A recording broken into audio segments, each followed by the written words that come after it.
नमस्कार बंधुरा होमकुक शर्मिष्ठाते आपनादेर सकलके आबार स्वागत जानिए आज चले एसेछि एकदम ही दोकानेर मतो एक घुगनी रेसिपि। तो एटा करछि आमि खासी मांसेर चर्बी दिए दोकानेर मतो एकदम रास्ताघाटे जे दोकानगुलो आछे ना तादेर मतोई किन्तु घुगनी रेसिपि। तो चले आसुन बंधुरा रेसिपिटा शुरू करे नेওয়া যাক। আর আমার অনুরোধ রইল रेसिपिटा प्रथम থেকে শেষ পর্যন্ত আপনাদেরকে দেখে নেওয়ার জন্য। তো দেখুন এখানে আমি চানা নিয়ে নিয়েছি, কাবলি ছোলা আর নিয়েছি খাসি মাংসের চর্বি একদম ছোট ছোট করে কেটে নিয়েছি, আর নিয়েছি কয়েক টুকরো আলু, এখানে নিয়েছি টমেটো, পেঁয়াজ আর রসুন আর আদা, এগুলোকে পেস্ট করে নেব সব একসঙ্গে। আমি ছোলা আর আলুগুলো কিন্তু সেদ্ধ করে নিচ্ছি।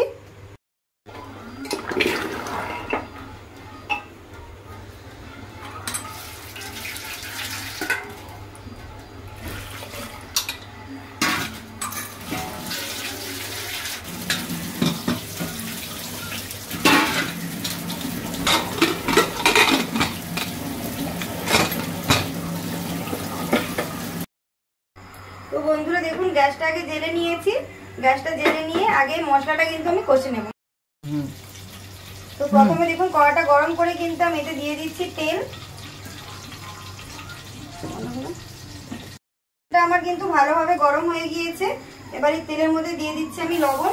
তো প্রথমেই কিন্তু আমি লবণটা দিয়ে নিচ্ছি, দিয়ে একটু ভালো করে লবণটা একটু ভাজা ভাজা হয়ে গেলে দিয়ে দেবো কয়েকটা জিরে আর দেবো শুকনো লঙ্কা।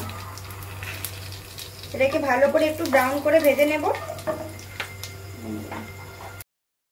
এরপরে দিয়ে দিচ্ছি কুচনো পেঁয়াজগুলো। পেঁয়াজগুলোকে কিন্তু একটু গোল্ডেন ব্রাউন করে ভালো করে ভেজে নেব আর একটু ঢাকা দিয়ে নিচ্ছি। এক সেকেন্ড ভালো করে তুলছেন তো? তো ঢাকনাটা কিন্তু আমি খুলে নিচ্ছি। দেখুন পেঁয়াজটা কিন্তু মোটামুটি সেদ্ধ হয়ে গেছে। এরপরে এই সময় আমি দিয়ে দিচ্ছি রসুনের পেস্টটা। রসুনটা একটু ভালো করে ভেজে নেব।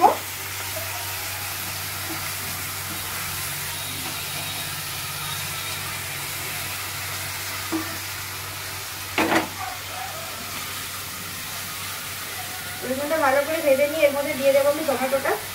তো বন্ধুরা দেখুন আমার কিন্তু এটা একবারে কিন্তু ভাজা হয়ে গিয়েছে।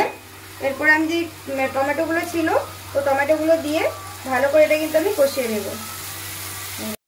ভালোভাবে কিন্তু কষানো হয়ে গিয়েছে। এবার এর মধ্যে দিয়ে দিচ্ছি আমি লঙ্কার গুঁড়ি।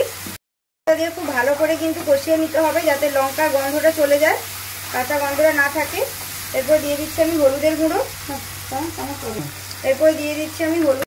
রান্নাকে শিখছি আর এটাকে ভালো করে কিন্তু হলুদের গুঁড়ো লঙ্কার গুঁড়োটাকে খুব ভালো করে কষিয়ে নিতে হবে যাতে হলুদ আর লঙ্কার এই কাঁচা গন্ধটা চলে যায়। বন্ধ করি। এর মধ্যে দিয়ে দিচ্ছি আমি স্বাদের জন্য সামান্য পরিমাণে চিনি। এই চিনিটা দেওয়ার পরে স্বাদটাও যতটা নুন মিষ্টি বজায় থাকবে ব্যালেন্সটা, আর এছাড়াও আপনাদের কালারটা কিন্তু খুব ভীষণ ভালোভাবে চলে আসবে। এরপরে দিচ্ছি আমি আদার পেস্টটা দিয়ে নিচ্ছি।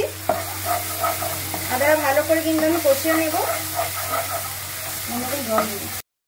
দেখুন এটা কিন্তু ভালোভাবে কষা হয়ে গেছে, এর থেকে জল ছেড়ে ছেড়ে দিচ্ছে। এরপরে দেখুন যে মশলার জলটা ছিল সেটা কিন্তু আমি দিয়ে একটু ভালো করে এটা ফুটিয়ে নেব।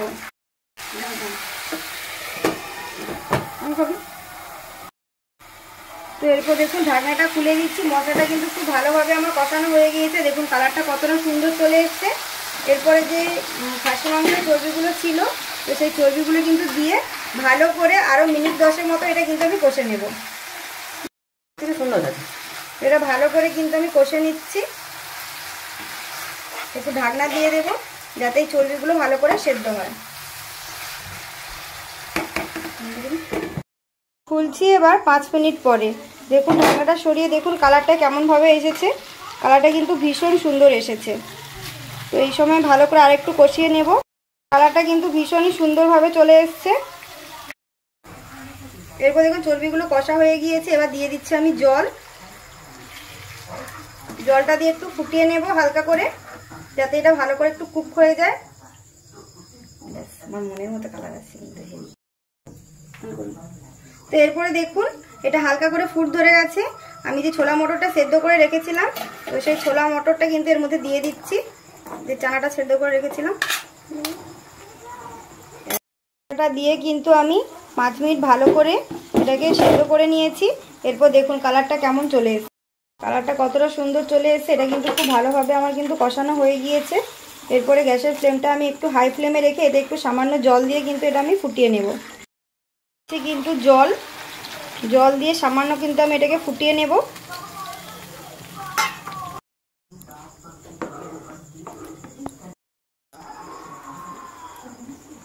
খুব ভালোভাবে ফুটিয়ে কিন্তু আমি 5 মিনিটের মতো ফুটিয়ে নেব। ফুটিয়ে এটা নামিয়ে নেব। কিন্তু আমি 5 থেকে 10 মিনিট মতো ফুটিয়ে নেব। দেখুন ফুট ধরে গেছে। এরপর এটা আমি নামিয়ে নেব। তো দেখুন কতটা সুন্দর কালার এসেছে আর কতটা লোভনীয় দেখতে হয়েছে। তো বাড়িতে আপনারা একবার হলেও বানিয়ে দেখতে পারেন। খেতে কিন্তু অপূর্ব সুন্দর হয়। একদম দোকানে থেকে কিন্তু কোনো অংশেরই কম হয় না। তো আমার ভিডিওটা যদি ভালো লাগে সবার সঙ্গে অনেক অনেক শেয়ার করবেন বন্ধুরা। আর রেসিপিটা প্রথম থেকে শেষ পর্যন্ত দেখার জন্য সবাইকে অনেক অনেক ধন্যবাদ। যে কতটা সুন্দর আর কতটা লোভনীয় হয়েছে।